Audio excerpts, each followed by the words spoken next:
সাফল্য। সংসারের প্রত্যেক মানুষ সফল হতে চান।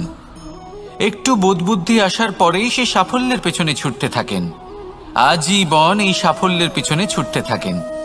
কিন্তু এই যে সাফল্য, তা অর্জন কি করে করতে হয়? ব্যবহার দ্বারা, ছলনা দ্বারা, বল দ্বারা, অর্থের দ্বারা? দুর্ভাগ্যবশত সাফল্য এভাবে লাভ করা যায় না। সাফল্য তখন লাভ করবেন যখন আপনি অসফলতা থেকে শিক্ষা লাভ করবেন। অসাফল্য থেকে শিক্ষা লাভ করা অত্যন্ত গুরুত্বপূর্ণ। করা ভুলের থেকে শেখা অত্যন্ত গুরুত্বপূর্ণ। যদি আপনি অসাফল্যকে ভয় পান, তার থেকে দূরে পালান, তাহলে জীবনে কখনোই এগোতে পারবেন না। অসফলতা আসেই আপনাকে এটা বোঝানোর জন্য যে সাফল্য কিভাবে অর্জন করা যেতে পারে। তাহলে অসফলতাকে স্বাগত জানান, তার থেকে শিখুন। নিশ্চিত রূপে সাফল্য আপনার কাছে আসবেই আসবে। আর এই মন তা সুপ্রসন্ন হয়ে বলবে, রাধা রাধা। কখনো কোনো বৃক্ষকে দেখেছেন? এই ধরিত্রী থেকে ততটুকুই জল নেয় যতটুকু তার প্রয়োজন। কোনো প্রাণীকে দেখুন, এই প্রকৃতি থেকে ততটুকুই খাবার গ্রহণ করবে যতটুকু তার খিদে রয়েছে। খিদে মিটে গেলে আর খাবে না। এবার মনুষ্যকে দেখুন, সে নিজের জীবনে যা কিছু পেয়েছে, বস্তু, ধন, খাবার, শক্তি, প্রয়োজনের থেকে অনেক বেশি লাভ করার চেষ্টা করে থাকে। প্রয়োজনের থেকে বেশি যদি পেয়েও যায়, তাহলেও তার কম মনে হয়। এবার এরকম ঠিক কেন হয়? এর পিছনের কারণ কি? কারণ হলো লোভ। লোভের আগুন কিছু এমন হয়, যদি মানুষের মনে একবার প্রজ্বলিত হয় তাহলে শুধু বাড়তেই থাকে। ততক্ষণ বাড়বে যতক্ষণ না আপনি নিজে তাকে বাধা দিচ্ছেন। তবে এই লোভের আগুন নিয়ন্ত্রণ করা সম্ভব। পরিমিতিবোধ, পরিমিতিবোধের চিন্তা। আপনাকে শুধু নিজেকে একটা সরল প্রশ্ন করতে হবে।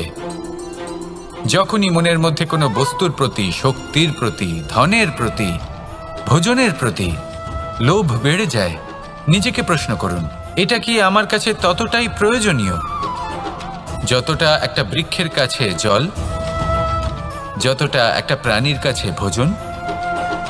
এটা কি ততটাই প্রয়োজনীয়? যদি উত্তর না হয়, তাহলে নিজেকে সেখানেই বাধা দিন। সেই ভাবনা সেখানেই ত্যাগ করুন, কারণ সেটাই হলো লোভ। ঠিক এইভাবেই প্রয়োজনীয়তার চিন্তা করে আস্তে আস্তে এই মন নির্লোভ হয়ে উঠবে। আর এই মন প্রসন্ন হয়ে বলবে, রাধা রাধা। এ হলো গোলাপ ফুল। একে আমরা সকলেই চিনি। সমগ্র সংসার ভালোবাসে এই পুষ্পকে। এই ফুল দেখতেও সুন্দর। সবথেকে বেশি গুরুত্বপূর্ণ কথা হলো এর সুগন্ধ, যা দূর দূরান্ত থেকে ব্যক্তিদেরকে আকৃষ্ট করে। এই সুন্দর পুষ্প একটু মন দিয়ে দেখলেই দেখা যায় এর নিচে কাঁটা রয়েছে। এই সংসার বলে, এ প্রকৃতির কেমন রচনা, এত কোমল পুষ্প, এটা কি তীক্ষ্ণ কাঁটা সহ প্রস্ফুটিত হয়? এটাই হলো জীবনের সত্য। আমাদের অন্তরের সদ্গুণ, সেগুলিও এই ফুলের মতোই সুন্দর। সংসারের সৌন্দর্য দেখতে পায়, এর সুগন্ধ চতুর্দিকে ছড়িয়ে পড়ে। কিন্তু এই সদ্গুণ জাগ্রত করে তোলার জন্য কঠোর পরিশ্রম করতে হয়, প্রতিনিয়ত চেষ্টা করে যেতে হয়। তাই জন্য যদি আপনি জানেন আপনার পথ উচিত, কিন্তু তা কাঁটায় পরিপূর্ণ, তাহলে থামবেন না, চলতে থাকুন। একবার যদি অন্তরের সদ্গুণ জাগ্রত হয়, তাহলে এই সংসার এই সৌন্দর্য দেখবে আর সুগন্ধে আকর্ষিত হয়ে আপনার কাছে আসবে। এই মন, এই জীবন প্রসন্ন হয়ে বলবে, রাধা রাধা। মানুষের এই জীবন, মানুষ জন্ম নেয়, একটা নির্দিষ্ট সময়ের পরে এই সংসার ত্যাগ করে চলেও যায়। এবার শুধু এটাই আবশ্যক নয় যে এই জীবনকালকে আপনি যাপন করবেন, শুধু এটাই গুরুত্বপূর্ণ নয়। আবশ্যক এবং গুরুত্বপূর্ণ হলো এটা যে এই জীবনকালে আপনি এমন কিছু করেন যাতে এই সংসারের মঙ্গল হয়। যাতে এই সংসার আপনাকে মনে রাখে, আপনার থেকে প্রেরিত হয়, আপনার মতো হতে চায়, প্রত্যেক বছর আপনার জন্মতিথির অপেক্ষা করে, এমনভাবে আপনার জন্মদিন পালন করে যাতে সেটা মহোৎসবের আকার ধারণ করে। এবার এই জন্মদিন এমনি এমনি মহোৎসবে পরিণত হয় না। তখন হয় না যখন কোনো ব্যক্তি রাজার রূপে বা কোনো গোয়ালার রূপে জন্মগ্রহণ করে। তখন পরিণত হয় যখন একজন মানুষ জন্মগ্রহণের পরে এই সংসারকে কোনো শিক্ষা দিয়ে যান, কিভাবে একজন মানুষ গোয়ালা থেকে রাজা হতে পারে, কিভাবে একজন মানুষ অসত্য থেকে সত্যের পথে চলতে শুরু করেন, অধর্ম থেকে ধর্মের পথে চালিত হতে পারেন, কিভাবে অন্ধকার থেকে প্রকাশের দিকে যেতে পারেন, কিভাবে নিজের আত্মাকে পরমাত্মার সাথে মিলিত করতে পারেন। তা সে রামনবমী হোক বা জন্মাষ্টমী হোক, তাদের জীবনের সাথে জড়িত প্রত্যেক মুহূর্ত একটা পরবের আকার ধারণ করে। তাহলে আপনিও এইভাবে নিজের জীবন যাপন করতে থাকুন। এই সংসারে শুধু ভালোবাসা বিতরণ করুন, কিছুটা এমনভাবে বিতরণ করুন যাতে আপনি এই সংসার থেকে চলে যাওয়ার পরেও এই সংসারে আপনি শুধুই ভালোবাসা বিতরণ করতে পারেন। যদি আপনি এরকম করেন, সংসারকে প্রেরণা দেন, তাহলে আপনার জীবনও রাধা কৃষ্ণের প্রেমের মতোই অলৌকিক এবং দৈব হয়ে উঠবে। আসুন আর আমার সাথে ভালোবেসে বলুন, রাধা রাধা। কথায় আছে সংসারে নাকি সকল রোগের ওষুধ আছে। যদি আপনি নিজের শরীরকে ভালোবাসেন তাহলে ব্যায়াম করুন, যদি নিজের নিঃশ্বাস প্রশ্বাসকে ভালোবাসেন তাহলে প্রাণায়াম করুন, যদি আপনি নিজের আত্মাকে ভালোবাসেন তাহলে ধ্যান করুন, কিন্তু যদি আপনি নিজের জীবনকে পরমাত্মাকে ভালোবাসেন তাহলে সকলকে ভালোবাসতে থাকুন। এই ভালোবাসা অত্যন্ত গুরুত্বপূর্ণ এবং আবশ্যক। ভালোবাসার থেকে ভালো না কোনো ওষুধ আছে, না আছে কোনো আসন, এর থেকে ভালো না কোনো ব্যায়াম আছে আর না কোনো প্রাণায়াম। এই ভালোবাসা বড় বড় সমস্যারও সমাধান করতে পারে, ভালোবাসা বড় বড় বিপদকে আপনার থেকে দূর করতে পারে। এই ভালোবাসাই আপনাকে জীবনে বাঁচতে শেখায়, কারণ ভালোবাসাই হলো জীবনের আসল সত্য। তাহলে আসুন আর আমার সাথে ভালোবেসে বলুন, রাধা রাধা। মানুষের জীবনে উন্নতি লাভ করার জন্য তিনটি স্তম্ভের প্রয়োজন হয়। প্রথম স্তম্ভ শিক্ষা, এই শিক্ষা আমাদের জ্ঞান প্রদান করে। দ্বিতীয় স্তম্ভ ব্যবসা, যার দ্বারা আমরা ধন উপার্জন করি। তৃতীয় স্তম্ভ হলো আমাদের ঈশ্বর, আমাদের ইষ্ট। এনার সাথে যদি আমরা জুড়ে থাকতে পারি তাহলে এমন একটা মানসিক বল আপনি লাভ করবেন যেটা এই সংসারে আর কোথাও পাওয়া সম্ভব নয়। কিন্তু মানুষ অনেক সময় জীবনে এই তিনটি স্তম্ভ লাভ করা সত্ত্বেও সামনে অগ্রসর হতে পারেন না। তখনও জীবনে কঠিন পরিস্থিতি আসতেই থাকে। এমনটা ঠিক কেন হয়? কারণ সে জীবনে এই তিনটি স্তম্ভ লাভ করে নেয়, জীবনে প্রয়োগও করে, কিন্তু তার ভিতের কথা সে ভুলেই যায়। যেমন প্রথম স্তম্ভ অর্থাৎ শিক্ষা, এই শিক্ষার আধার হলো শুভ চেতনা। যদি অন্তরে শুভ চেতনা না থাকে তাহলে এই শিক্ষার কোনো গুরুত্ব থাকে না। দ্বিতীয় স্তম্ভ ব্যবসা, পরিশ্রম করে উপার্জন করতে হবে, এই কথাটা আমরা সবাই জানি এবং সবাই চেষ্টাও করি। কিন্তু ব্যবসা করতে করতে আমরা এটা ভুলে যাই আমাদের ব্যবহার কেমন হয়ে পড়েছে। এই ব্যবহার যদি শুভ হয় তাহলে আমাদের উপার্জন আস্তে আস্তে একটা স্থির জায়গায় এসে পৌঁছবে। এবং তৃতীয় স্তম্ভ আমাদের ভগবান, যদি ওনার শরণে আপনি যেতে চান তাহলে তার পূর্বে নিজের মা বাবাকে সেবা করুন, তাদের যত্ন করুন, তাদেরকে ভালোবাসুন, কারণ ওনারাই হলেন এই সংসারে আপনার সব থেকে বড় ইষ্ট। তাহলে তিন স্তম্ভের সাথে সাথে তাদের আধারকেও নিজের জীবনে প্রাধান্য দিন। কোনো সমস্যা আসবে না, জীবনে একের পর এক উন্নতি করবেন এবং এই মন প্রসন্ন হয়ে বলবে, রাধা রাধা। সুখ, দুঃখ এবং শক্তি, এই তিন হলো এই সংসারের ত্রিদেবের মতো। আমাদের জীবনে যা কিছু ঘটছে এই তিনটির ভিত্তির উপরেই হচ্ছে। আসলে এই সংসারের একটা নিয়ম আছে, যখনই আপনি কিছু লাভ করেন এই সংসার আপনার পরীক্ষা নেয়। এটা জানার জন্য আপনার পরীক্ষা নেয় যে আপনি যা কিছুই লাভ করেছেন আপনি কি আদৌ সেটার যোগ্য কিনা। ঠিক সেইভাবেই এই সুখ, দুঃখ এবং শক্তি আপনার পরীক্ষা নিয়ে থাকে। যখন সুখ আসে তখন সে আপনার পরীক্ষা নেয় যে আপনার মধ্যে অহংবোধ জাগ্রত হয়নি তো। যদি অহংবোধ চলে আসে তাহলে সুখ সেখানেই সঙ্গ ত্যাগ করে। দুঃখ আপনার ধৈর্যের পরীক্ষা নিতে থাকে, আর যদি আপনার মধ্যে ধৈর্য না থাকে তাহলে এটা আপনাকে আরো বেশি দুঃখের গভীর অন্ধকারে ঠেলে দেবে। সেখানে শক্তি পরীক্ষা নেয় আপনার বিনম্রতার। যদি আপনি বিনম্র না হন তাহলে হয় এই শক্তি আপনার সঙ্গ ত্যাগ করবে, নয় এই শক্তি বিনম্রতার অভাবে আপনার পতনের কারণ হতে পারে। এই সংসারে যে কোনো ব্যক্তি যিনি এই পরীক্ষায় উত্তীর্ণ হয়ে থাকেন এই জীবনে তিনি সাফল্য লাভ করেন। আসুন আমার সাথে ভালোবেসে বলুন, রাধা রাধা। মানুষের জীবনে স্বচ্ছতার একটা আলাদা গুরুত্ব আছে।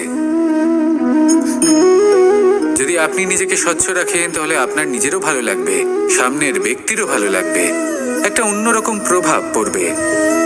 কিন্তু একজন শ্রেষ্ঠ ব্যক্তি কিভাবে হয়ে ওঠা সম্ভব? যার মধ্যে গুণ আছে, শিক্ষা আছে, শুভ চেতনা আছে, যিনি সৎকর্ম করেন। কিভাবে হব সেই ব্যক্তি যার মধ্যে জ্ঞান আছে?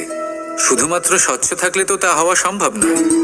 প্রথমে আপনাকে বুঝতে হবে যে মানুষের মধ্যে চারটি মূল তত্ত্ব আছে। প্রথম হলো তার শরীর, যার দ্বারা উনি যে কোনো কর্ম করে থাকেন। দ্বিতীয় তত্ত্ব হলো তার মন, যার দ্বারা কোনো কর্ম করার জন্য সে নিজেকে প্রেরণা দিতে থাকে। তৃতীয় তত্ত্ব হলো বুদ্ধি, যে কর্ম আমরা করতে চাই, যে লক্ষ্যে আমরা পৌঁছতে চাই, সেটা আমরা কিভাবে কোন পথে করব সেটা স্থির করা যায় বুদ্ধি দিয়ে। আর চতুর্থ তত্ত্ব হলো আত্মা। আত্মা হলো এমন এক তত্ত্ব যার কোনো সমাপ্তি নেই।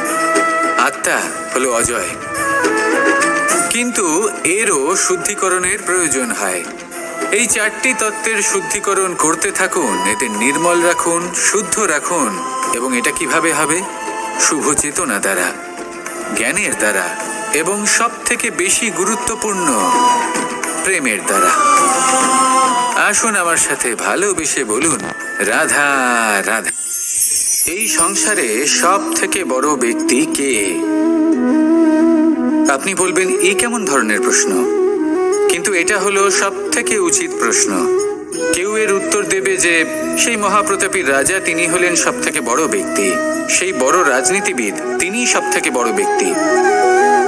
আমি আপনাকে জানাই যে সংসারের সব থেকে বড় ব্যক্তি হলেন তিনি, যার সাথে দেখা করলে আপনি নিজেকে ছোট মনে করবেন না। কোনো ব্যক্তি যিনি সব থেকে বেশি শক্তিশালী, আপনি যদি তার সামনে যান তাহলে উনি আপনার অন্তরের শক্তিকে বাইরে বের করে আনবে, আপনার অন্তরে লুকিয়ে থাকা শক্তিকে জাগ্রত করতে প্রেরণা প্রদান করবে। তিনি হলেন বড় ব্যক্তি, তিনি হলেন মহান ব্যক্তি। তিনি নন যিনি নিজের বল এবং ঐশ্বর্য দ্বারা আপনাকে তার সামনে ছোট প্রমাণ করবেন। এবং সেই জন্য মহাদেব আমার আরাধ্য হলেন আমার খুব প্রিয়। কারণ রাজা হোক বা ফকির, কেউ যদি ওনার সামনে যান তাহলে সে নিজেকে ছোট মনে করেন না। আপনিও যদি জীবনে অনেক বড় হতে চান তাহলে কাউকে কখনো নিজেকে ছোট মনে করতে দেবেন না। তার অন্তরে বড় হয়ে ওঠার প্রেরণা প্রদান করুন। আসুন আমার সাথে ভালোবেসে বলুন, রাধা রাধা। আমাদের জীবনে আমরা যখনই এমন কোনো মানুষের সাথে পরিচিত হই যে বয়সে, পদে এবং আর্থিক দিক থেকে আমাদের থেকে পিছিয়ে, তখন আমরা সবাই খুব হীন নজরে তাদের দিকে দেখি। মনেই করি না যে সেই ব্যক্তির নিজস্ব একটা অস্তিত্ব রয়েছে, তার নিজেরও একটা মাহাত্ম্য রয়েছে। আমাদের মনেই হয় না যে আমাদের সামনে দাঁড়িয়ে থাকার যোগ্যতা আছে তাদের। চলুন আপনাকে একটা প্রশ্ন করি, শূন্যের নিজস্ব মূল্য কোথায়? আপনি বলবেন কিছুই না, শূন্যের আবার নিজস্ব মূল্য কোথায়? কিন্তু যখন এই শূন্যই কোনো সংখ্যার সাথে এসে যুক্ত হয়ে যায়, কোনো অঙ্কের সাথে এসে যুক্ত হয়ে যায়, তখন তার মূল্য অনেক গুণ বৃদ্ধি পায়। অর্থাৎ এই শূন্যের মূল্য অবশ্যই আছে। আর আমাদের জীবনেও এমন কিছু ব্যক্তি থাকেন, তাদের দেখে মনে হয় যে এদের কোনো মূল্যই নেই, কিন্তু যখন এই ব্যক্তি কারোর সাথে এসে জুড়ে যান, তখন তার মূল্য সেই ব্যক্তির বৃদ্ধি ঘটায়। এই সংসারে এমন কোনো ব্যক্তি নেই যার কোনো মূল্য নেই। যদি আমরা ধনুকের কথা বলি, তাহলে তার জন্য একটি দড়ির প্রয়োজন হয়, যেটি প্রত্যঞ্চা হিসেবে ব্যবহৃত হয়। যদি এই প্রত্যঞ্চা না থাকে, তাহলে ধনুকের কোনো মূল্যই থাকে না। যদি প্রত্যঞ্চা না থাকে, তাহলে ধনুকের অস্তিত্ব অসম্পূর্ণ থেকে যায়। এই সংসারে যে কোনো ব্যক্তি হোক বা যে কোনো বস্তু হোক, প্রত্যেকের নিজস্ব একটি মূল্য আছে। তার সম্মান করুন, সামনে অগ্রসর হন, আর আমার সাথে ভালোবেসে বলুন, রাধা রাধা। আপনি কখনো কাউকে পর্বতে আরোহণ করতে দেখেছেন? বা আপনি কখনো নিজে কোনো পর্বতে আরোহণ করেছেন? করে থাকলে আপনি এই বিষয়ে অবশ্যই জানবেন যে যখন আমরা শিখরের দিকে এগোই, ওপরের দিকে এগিয়ে চলি, তখন আমাদের একটু ঝুঁকে পথ চলতে হয়। তখনই আমরা সেই পর্বত আরোহণ করতে পারি। কিন্তু যে ব্যক্তি নিচের দিকে ফিরে আসছেন, তিনি কিন্তু ঝুঁকে চলেন না, তিনি দৃঢ়ভাবে সোজা হয়ে নিচে নামেন। এই ভারসাম্য বজায় রাখার এই খেলাতে সংসারের একটা সার লুকিয়ে রয়েছে। যদি আপনিও জীবনে উঁচুতে উঠতে চান, শিখরে পৌঁছতে চান, তাহলে আপনাকেও নত হয়ে, বিনম্র হয়ে সামনে এগোতে হবে। সেখানে যদি আপনি বুক চিতিয়ে উদ্ধতভাবে অহংকার বোধ নিয়ে চলতে থাকেন, সেখান থেকেই আপনাকে নিচে নামতে হবে। কোনো ব্যক্তি তার বিনম্র স্বভাব দেখেই বোঝা যায় যে সেই ব্যক্তি সাফল্যের শিখর দেশে আরোহণ করছে নাকি নিচে তথা খাদের দিকে যাত্রা করছে। তাই সবসময় বিনম্র থাকুন, শ্রেষ্ঠ কর্ম করুন, পরিশ্রম করুন, আর আমার সাথে ভালোবেসে বলুন, রাধা রাধা। যখন আমরা কোনো বনে প্রবেশ করি, তখন এই সবুজ ঘাস দেখে, এই কোমল ঘাস দেখে আমাদের মন প্রফুল্ল হয়ে ওঠে। ভিন্ন ভিন্ন প্রজাতির ফুল, ভিন্ন ভিন্ন রঙের ফুল দেখে এই মন আনন্দে ভরে ওঠে।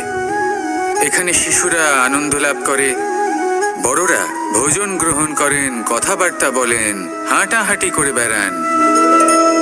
এবার ভেবে দেখুন, যখন এই উপবনের নির্মাণ হয়েছিল, সেই সময় যদি এই মাটিকে সঠিকভাবে খনন না করা হতো, যদি তাতে সঠিকভাবে বীজ রোপণ না করা হতো, যদি কোনো সংঘর্ষ না হতো, পরিশ্রম না করা হতো, যদি চলতে চলতে পায়ে কাঁটা না বিঁধে যেত, তাহলে এই সুন্দর বন দেখে আমরা কি এই আনন্দ লাভ করতে পারতাম?